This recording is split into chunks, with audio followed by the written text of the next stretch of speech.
Halo Sobat Ayoma, dengan Debbie di sini. Apa kabar semua? Hari ini kita akan membahas tentang persiapan memasak.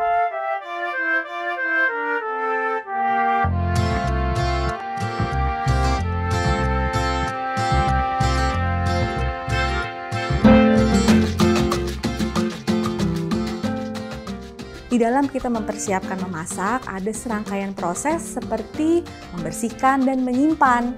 Nah, proses ini tidak kalah penting dengan proses memasaknya itu sendiri loh. Bahan-bahan yang kita siapkan memiliki karakternya masing-masing.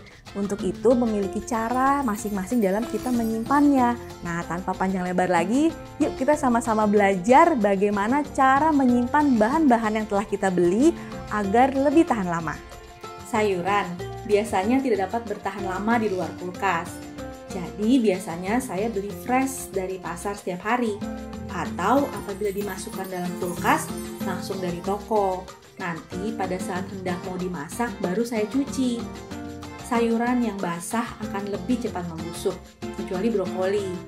Brokoli yang disimpan dengan tangkai yang dicelupkan ke dalam wadah bersih air bisa bertahan segar lebih lama hingga 3-5 hari. Lalu buah, sama seperti sayuran. Biasanya saya mencuci buah yang akan segera dikonsumsi, karena apabila basah, buah-buahan seperti kiwi, stroberi, dan blueberry akan cepat busuk. Sementara buah-buahan seperti jeruk, salak, apel bisa dicuci, namun wajib dikeringkan dengan baik sebelum disimpan. Lalu daun bawang. Buang bagian luar daun bawang yang apabila terlihat layu, kemudian cuci bersih dan potong-potong. Lalu masukkan ke dalam kotak yang telah kita beri alas tisu dapur agar sisa-sisa air dapat terserap dengan baik. Lalu siap disimpan dalam freezer dan tinggal kita ambil bila diperlukan. Kemudian tahu. Tahu yang dibeli dalam kemasan biasanya dapat bertahan sampai dengan tanggal kadaluarsanya. Pastikan simpan dalam kulkas.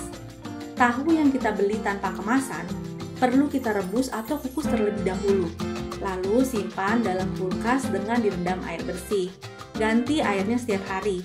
Tahu bisa bertahan 3-5 hari.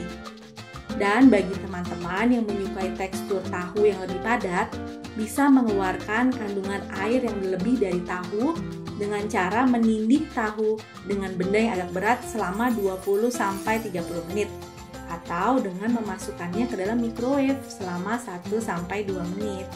Kemudian tempe. Tempe ini tidak dapat bertahan terlalu lama ya, meskipun di dalam kulkas. Biasanya sudah harus dikonsumsi maksimal 2 hari karena rasanya biasanya sudah berubah. Berikutnya telur.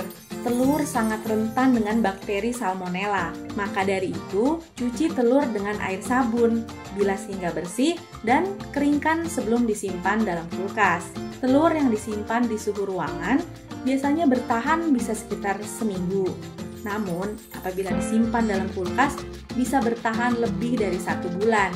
Walaupun banyak kulkas memberikan tempat di pinggir pintu kulkas untuk menyimpan telur, namun sebetulnya telur lebih baik disimpan di tengah karena suhunya lebih stabil.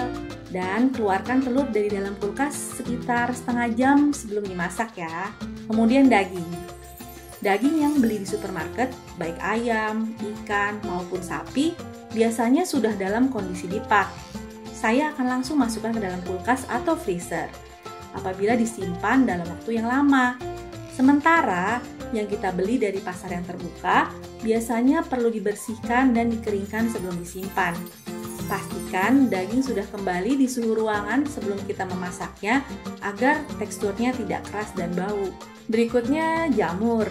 Jamur segar yang dibeli jangan disimpan dalam bungkus plastiknya karena akan cepat berlendir dan basah. Simpan dalam kantung kertas yang terbuka agar jamur tetap kering dan tidak mudah busuk. Sementara jamur kering perlu dihidrasi sebelum dimasak ya. Caranya adalah dengan direndam air panas selama 1 jam sebelumnya. Apakah tips-tips mempersiapkan bahan makanan ini bermanfaat bagi teman-teman? Lalu, apakah Anda mencuci buah dan sayur sebelum menyimpannya?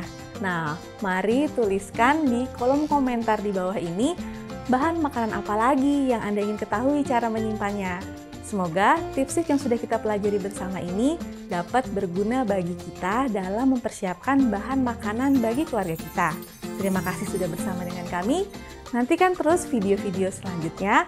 Kami akan mengupas lebih jauh mengenai alat-alat dapur dan menu-menu sederhana yang dapat kita persiapkan untuk keluarga kita. Sampai jumpa, salam sehat selalu. Bye!